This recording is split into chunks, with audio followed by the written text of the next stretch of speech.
Vamos falar de um grande acontecimento que vai paralisar aqui um pouco do centro da cidade de Washington na próxima semana. Estamos a falar da Cimeira Estados Unidos-África, começa na terça-feira. São esperados aqui muitos chefes de Estado africanos. Portanto, o foco dessa cimeira, segundo os Estados Unidos, é a boa governação, a segurança e a democracia.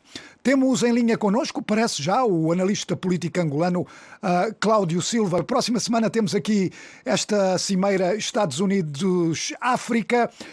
O que é que tu achas que se pode esperar deste tipo de cimeira? É mais relações públicas ou poderá haver alguma coisa de concreto? Bom, para mim parece ser mais relações públicas.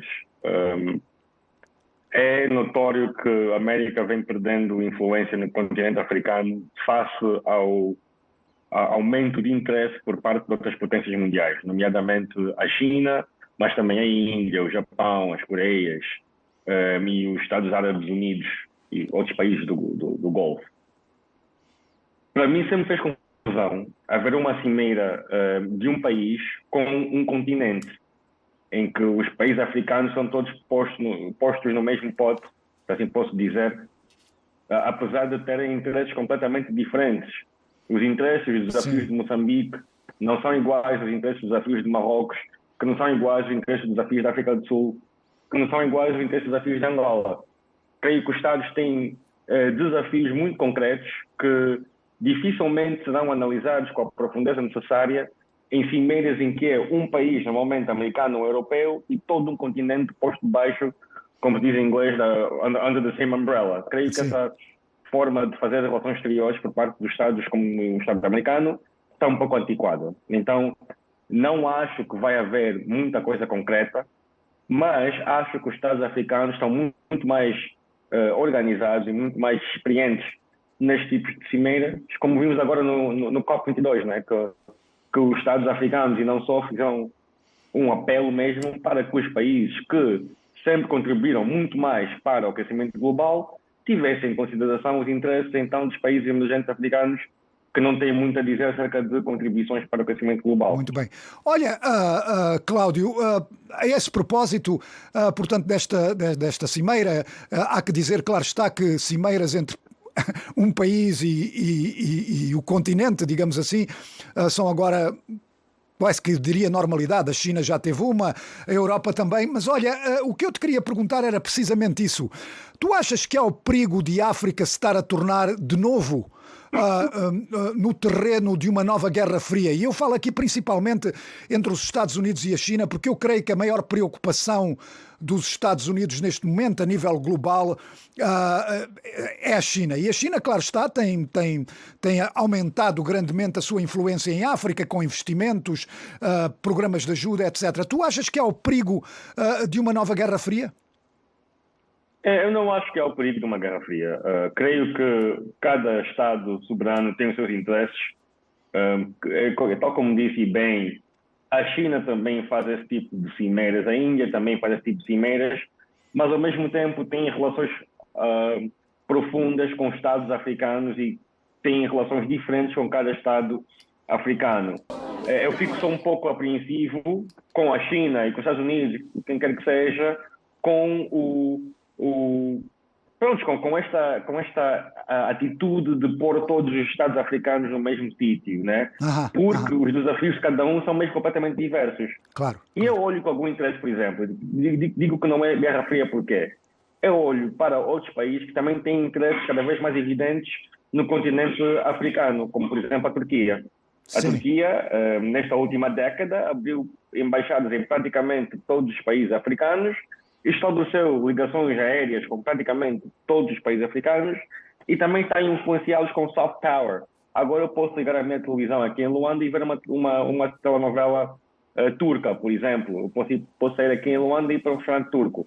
Ou seja, há novos interesses em jogo, mas há mais do que os interesses em África não podem ser resumidos apenas em disputas entre os Estados Unidos e a China. Creio que é muito mais profundo que isso. Creio que agora a África está numa posição interessante, a nível mundial, de poder extrair o que quiser das outras potências mundiais. E cada Estado africano, acho, uns mais que os outros, têm estado a conseguir fazer isso. Muito bem. Olha, Cláudio, eu já agora faço uma pergunta sobre isso. Vão ser duas, mas eu vou começar com uma que é na generalidade, Cláudio, ah, que tipo de parcerias é que podem os países africanos firmar ah, a médio e longo prazo? Eu sei que isto, como tu dizes, é muito geral, porque, enfim, não estamos a falar do continente todo, mas que tipo de parcerias é que interessariam, vá lá, mais à África com as grandes potências e com os Estados Unidos em particular? Bom, os Estados Unidos, como sempre, está interessado em democracia, em rule of law, está interessado no meio ambiente, está interessado em ter aliados no continente africano e os tem.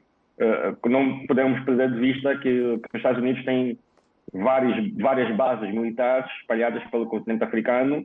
Sim. E quer continuar a manter suas relações com os Estados africanos.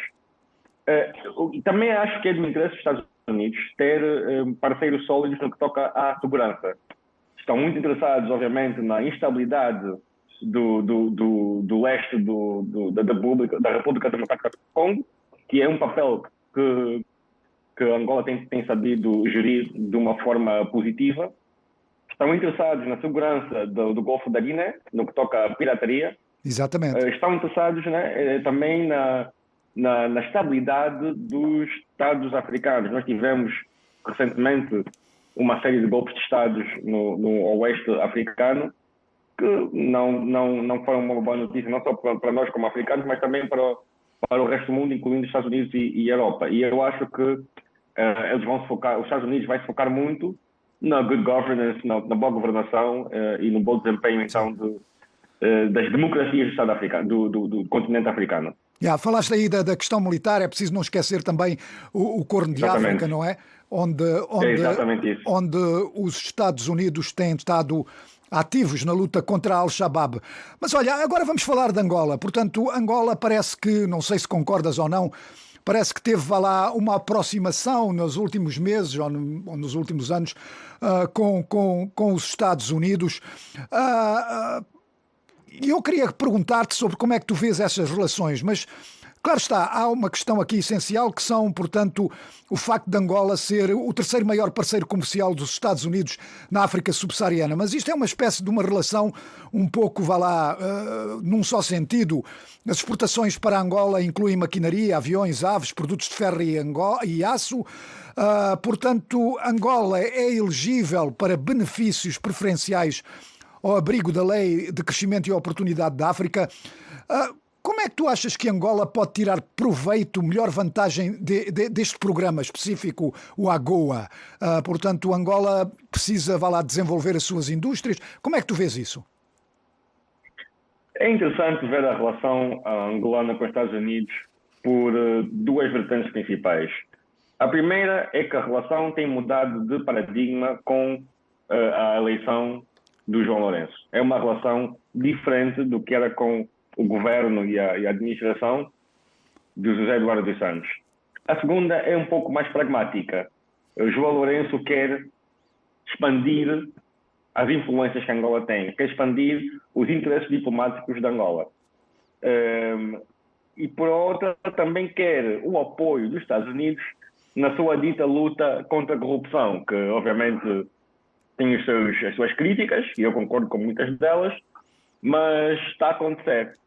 E nós vemos que há uma aproximação de João Lourenço, não só com os Estados Unidos, mas também com a União Europeia e vários países particulares da União Europeia, no que toca ao resgate de fundos angolanos nestes países. Creio que esta administração de João Lourenço vai continuar a sua aproximação aos Estados Unidos, quer o apoio estadunidense no que toca à justiça, no que toca à cooperação judicial, mas também no que toca à economia. Querem voltar a ter bancos correspondentes dos Estados Unidos. Querem que seja mais fácil para o público angolano ter acesso a divisas, que é algo que tem afetado sobremaneira na economia local. Querem mais investimento americano no país. Querem diversificar a sua fonte de investimento externo.